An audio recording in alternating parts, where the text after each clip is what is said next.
एक वक्त था 1970 का दौर। हिंदी सिनेमा की दुनिया पर एक ही नाम का राज था, अमिताभ बच्चन। हर कोई उन्हें ही देखना चाहता था। हर फिल्म में बस उन्हीं की मौजूदगी चाहिए थी। गली गली में उनके डायलॉग बोले जाते थे, पोस्टरों पर उनकी तस्वीरें छाई रहती थीं और बॉक्स ऑफिस पर उनकी हर फिल्म तहलका मचा रही थी। कोई सोच भी नहीं सकता था कि कोई और एक्टर इस ऊंचाई तक पहुंच सकता है। लेकिन फिर आता है एक शख्स, लंबा कद, गजब की पर्सनैलिटी, आंखों में गहराई और आवाज में ऐसा ठहराव कि सुनने वाला रुक जाए। ये थे विनोद खन्ना। जब उन्होंने स्क्रीन पर एंट्री मारी तो दर्शकों ने पलटकर देखा और बोले, ये आदमी कुछ अलग है।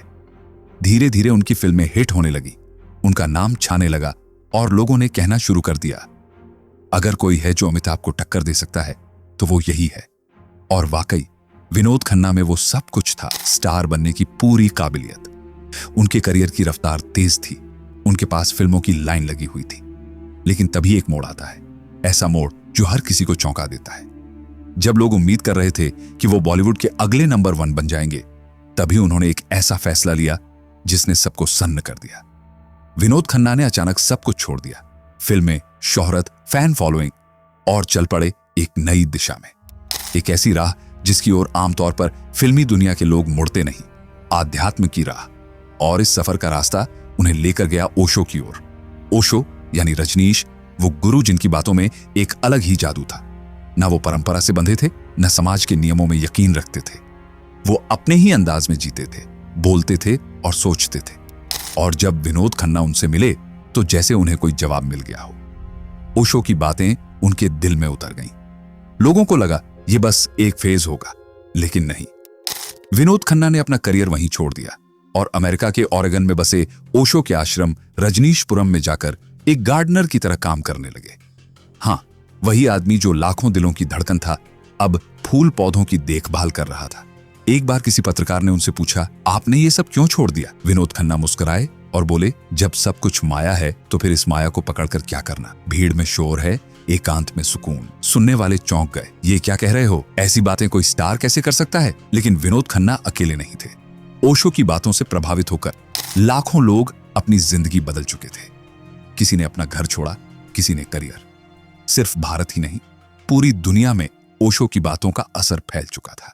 ओशो का प्रभाव इतना जबरदस्त था कि उनके फॉलोअर्स ने अमेरिका में उनके नाम पर एक पूरा शहर बसा दिया, रजनीशपुरम। सोचिए, एक स्पिरिचुअल गुरु के नाम पर पूरा शहर।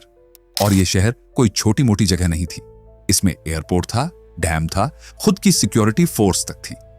पर जितनी तेज रफ्तार से यह दुनिया बनी, उतनी ही तेज रफ्तार से विवादों में भी घिर गई। ओशो की जिंदगी में विवाद ऐसे जुड़े कि जैसे उनकी परछाई बन गए हों। उनके खुले विचारों ने उन्हें सेक्स गुरु तक कहला दिया। इंडिया में जब माहौल ज्यादा गर्म हो गया तो उन्हें देश छोड़ना पड़ा। उन्होंने कहा था, so many threats to kill me were coming every day.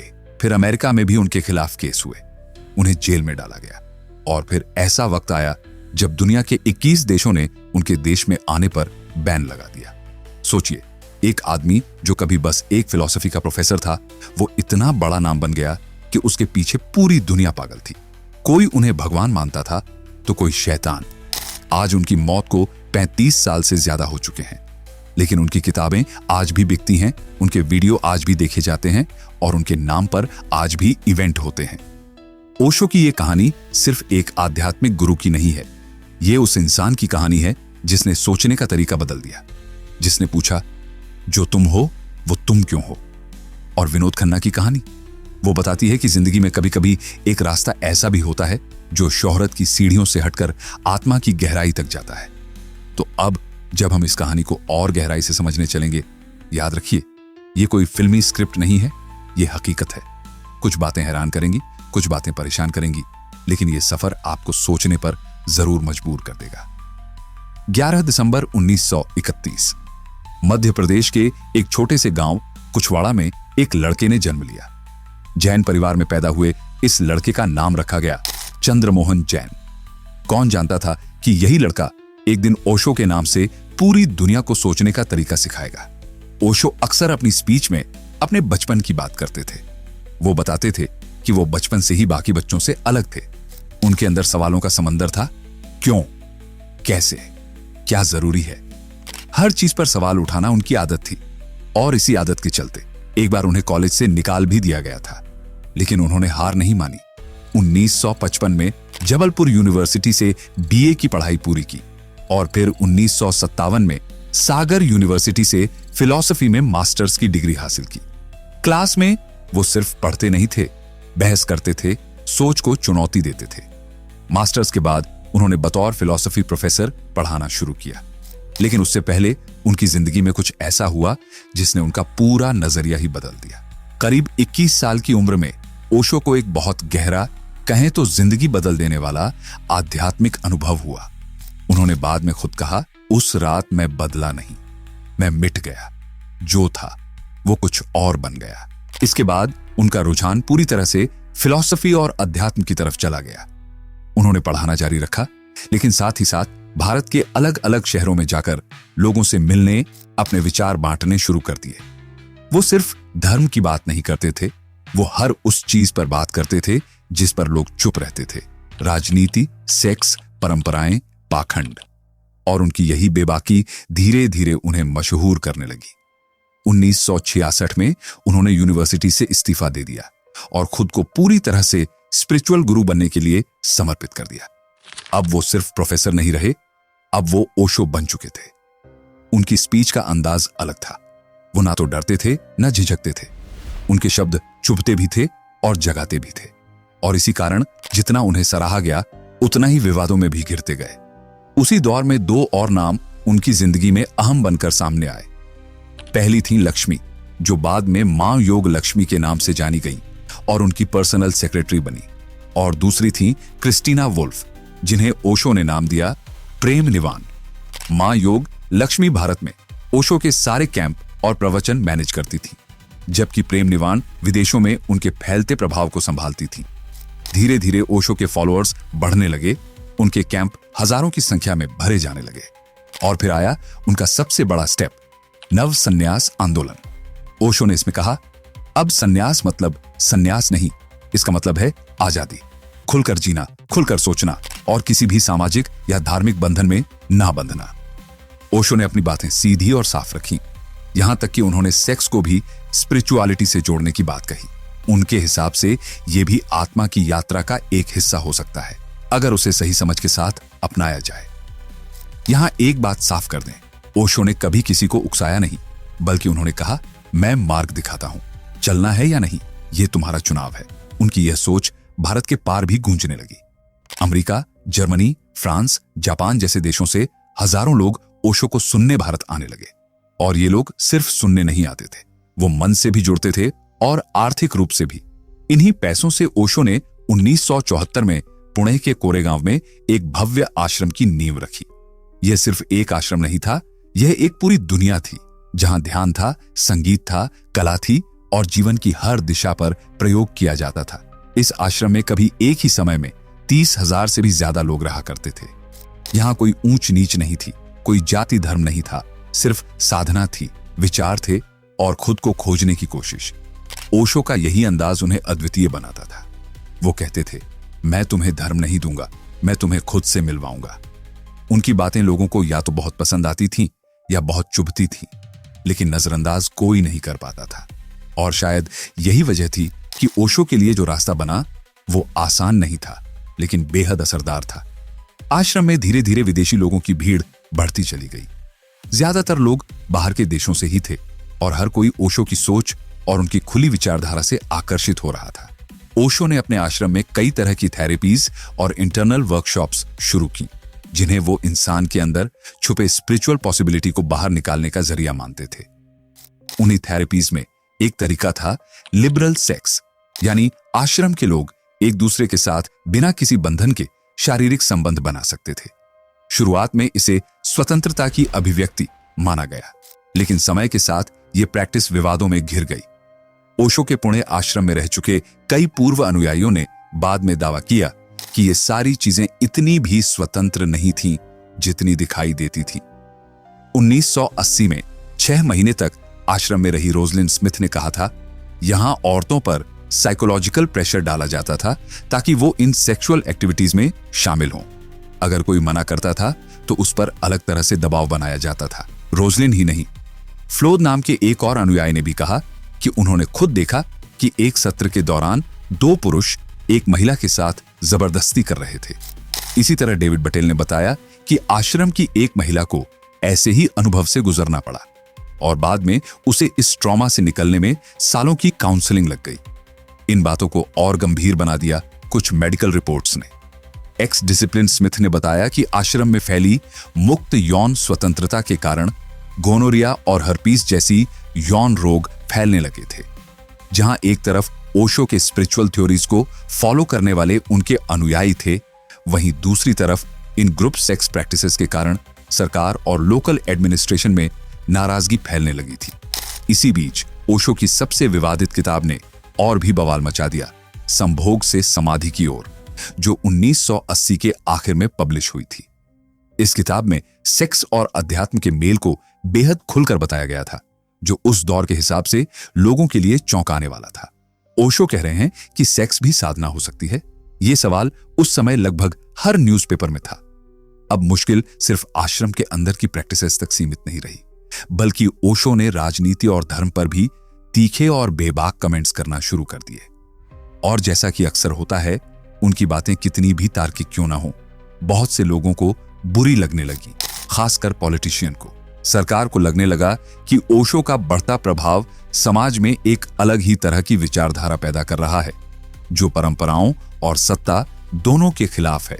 1977 में जब मोरारजी देसाई देश के प्रधानमंत्री बने, तब ओशो के खिलाफ इनडायरेक्ट एक्शन शुरू हो गए।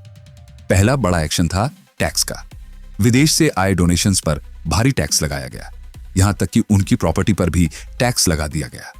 ऊपर से कई लीगल केस भी ठोक दिए गए।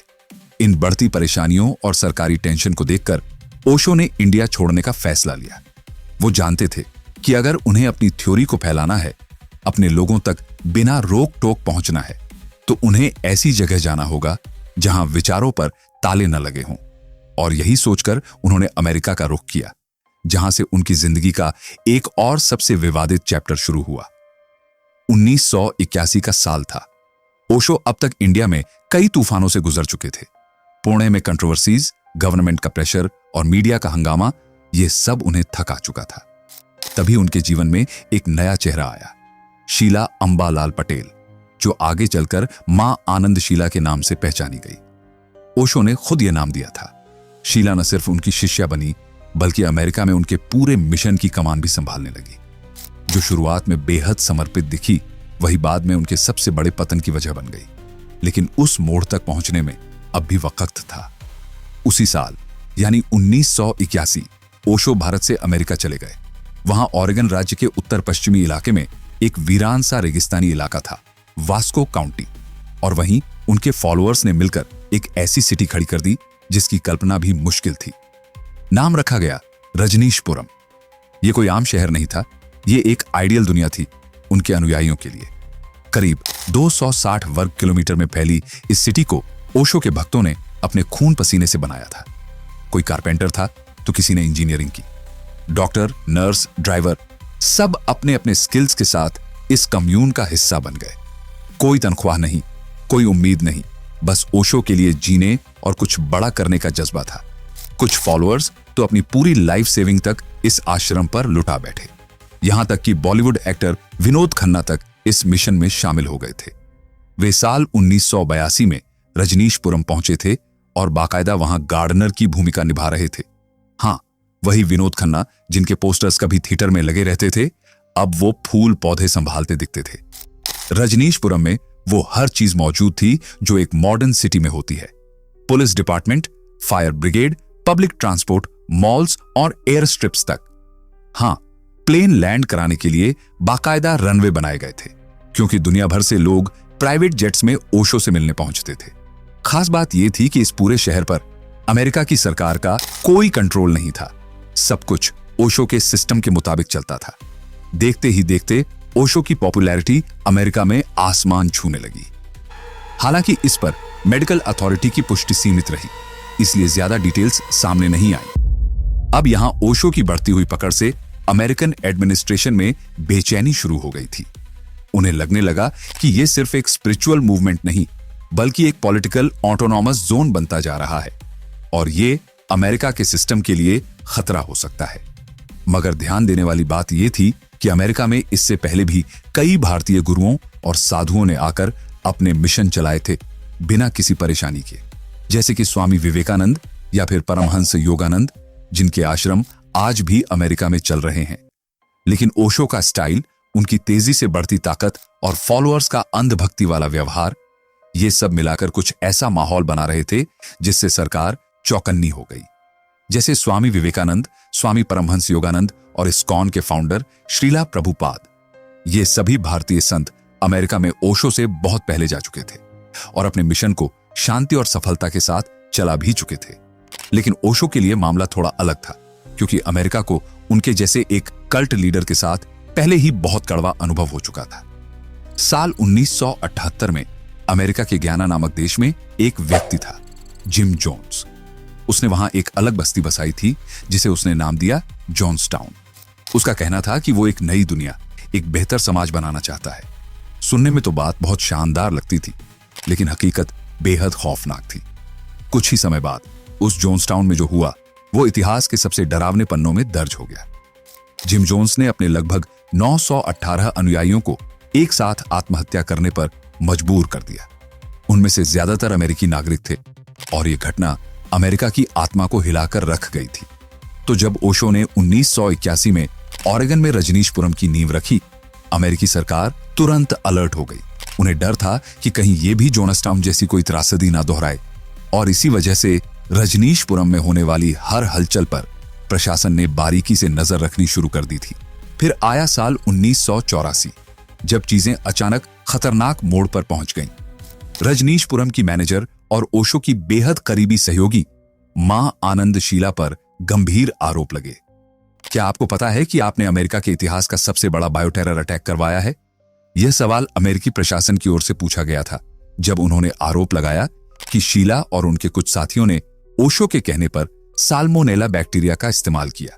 बताया गया कि ऑरेगन के वास्को काउंटी में 10 रेस्टोरेंट के सलाद बार्स में इस बैक्टीरिया को मिला दिया गया, जिससे लगभग 711 लोग फूड पॉइजनिंग के शिकार हो गए। उनमें से 45 की हालत इतनी खराब हो गई थी कि उन्हें अस्पताल में भर्ती कराना पड़ा। सरकार का दावा था कि यह साजिश इसीलिए रची गई थी ताकि वास्को काउंटी के चुनावों में उनके फेवरेट कैंडिडेट की जीत सुनिश्चित की जा सके। मतलब वोटर्स को बीमार करके उनका वोट प्रतिशत गिराया जा सके। लेकिन दूसरी तरफ कई लोग ये भी मानते हैं कि यह सब एक राजनीतिक प्रोपेगेंडा था। उनका कहना था कि अमेरिका ओशो को पहले से ही संदेह की निगाह से देख रहा था और इस आरोप की आड़ में वो उन्हें लीगल तरीके से फंसाना चाहता था। ओशो ने खुद भी इन आरोपों पर यही कहा था, मुझे इस बारे में कोई जानकारी नहीं थी। अगर ऐसा कुछ हुआ है तो वो मेरी जानकारी के बिना हुआ है। लेकिन बात वहीं खत्म नहीं हुई। अमेरिका में कोर्ट ट्रायल शुरू हुआ और मां आनंदशीला को दोषी पाया गया। उन्हें कुल 20 साल की सजा सुनाई गई। हालांकि बाद में उन्होंने कुछ साल ही जेल में बिताए और फिर स्विट्जरलैंड चली गईं। पूरे केस ने ओशो के इमेज को झटका जरूर दिया, लेकिन रजनीशपुरम और उनके कल्ट के चारों ओर बना रहस्य और आकर्षण दुनिया भर में अब और ज्यादा चर्चा का विषय बन चुका था।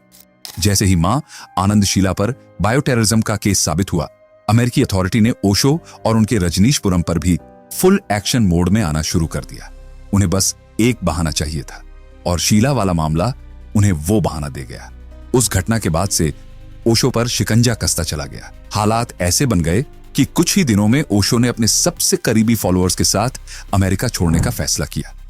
लेकिन नियति को कुछ और ही मंजूर था। हम जा रहे हैं, यह अब रहने लायक जगह नहीं है, ओशो ने अपने करीबी लोगों से कहा। पर जैसे ही उन्होंने उड़ान भरने की कोशिश की, नॉर्थ कैरोलिना के शार्लोट एयरपोर्ट पर उन्हें अरेस्ट कर लिया गया। उनके साथियों के पास से लगभग 55,000 अमेरिकी डॉलर कैश में मिले। कुछ ज्वेलरी और लाइसेंस शुदा हथियार भी बरामद हुए। अमेरिकी मीडिया ने इस खबर को कुछ इस अंदाज में पेश किया। शनिवार रात के साथ 55,000 डॉलर कैश, ज्वेलरी के बॉक्स और उसकी व्यक्तिगत गद्दी, भगवान और एक हाथफुल उसके अनुयायियों ने रेंच कॉम्यून छोड़ दिया।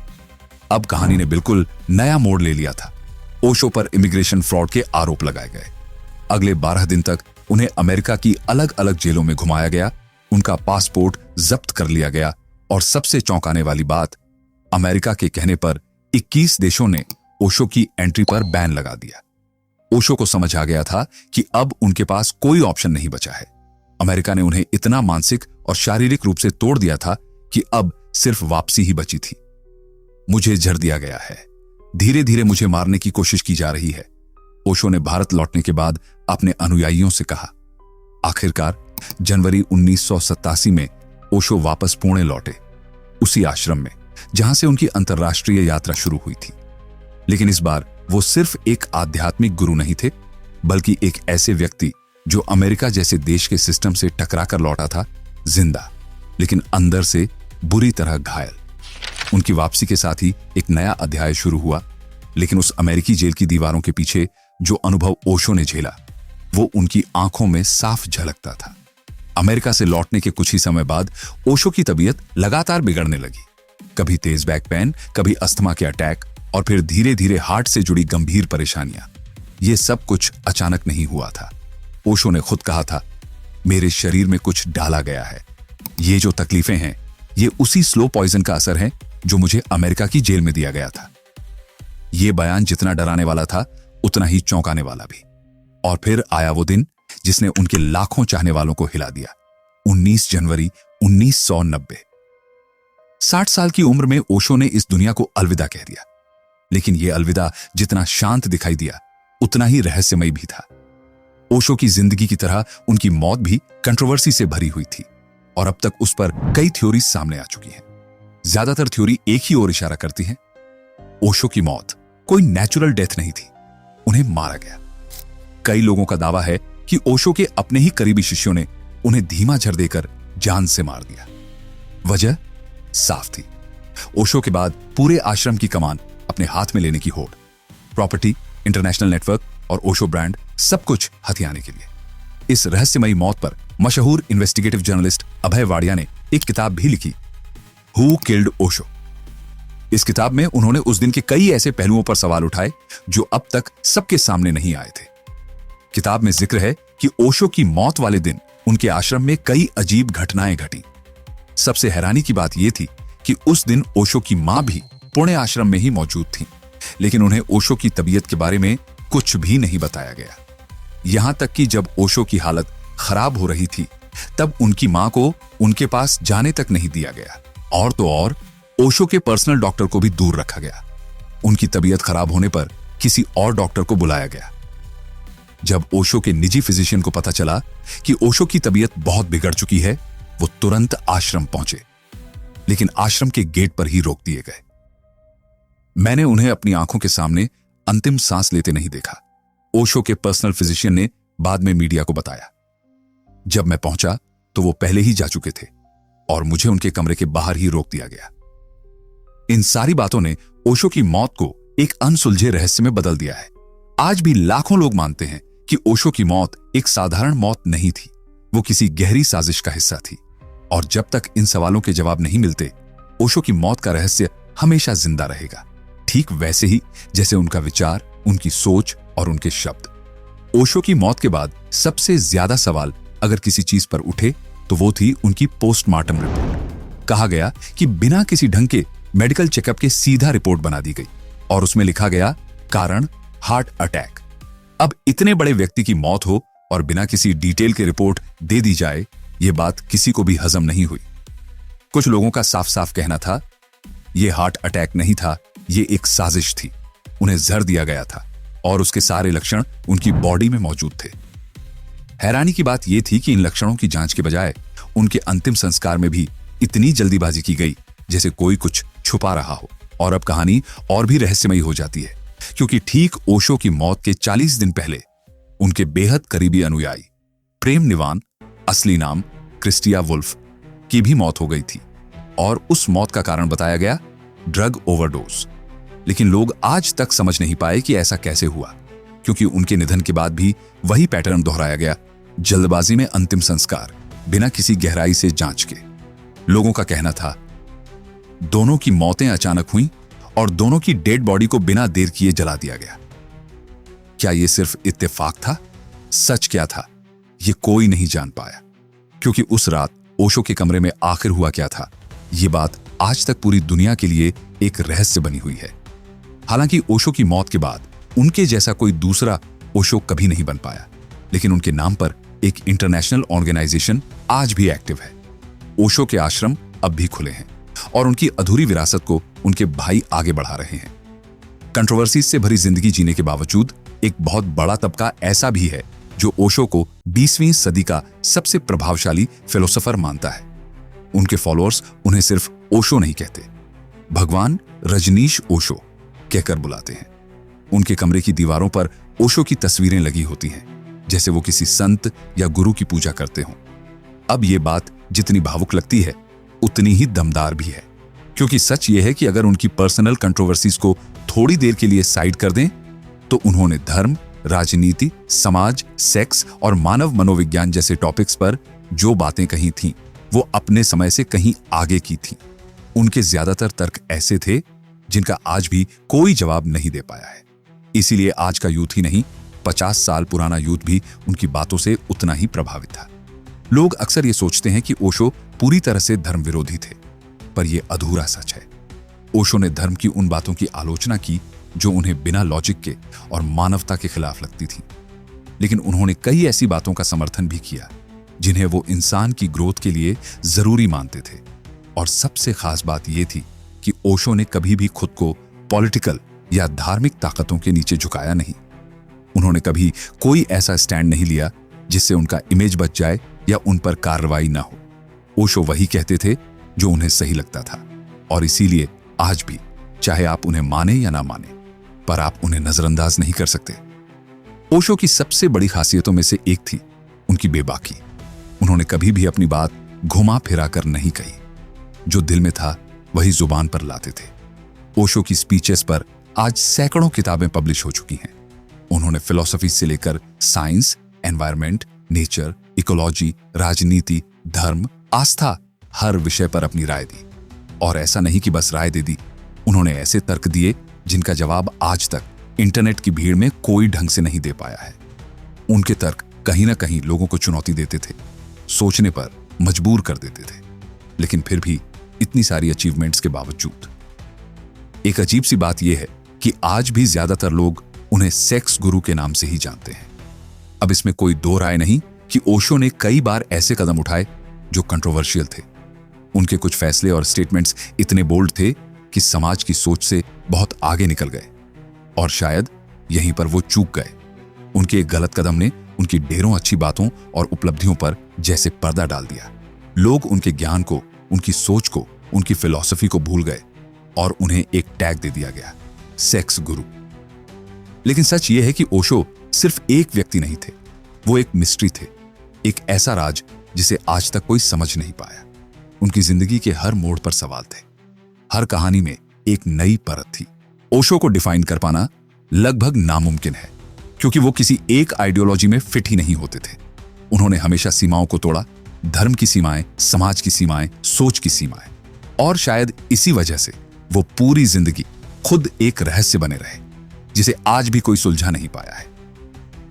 तो ओशो की जिंदगी और उनकी मृत्यु की मिस्ट्री आज भी हमारे बीच एक अनसुलझा सवाल बनकर खड़ी है। चाहे हम उन्हें गुरु माने, फिलोसोफर माने या फिर किसी और रूप में देखें, एक बात तो साफ है, ओशो ने अपनी सोच से दुनिया को हिला कर रख दिया। लेकिन क्या उनके फैसले हमेशा सही थे? क्या उनके रास्ते पर चलने से हम भी वो परिणाम पा सकते हैं जो उन्होंने चाहा?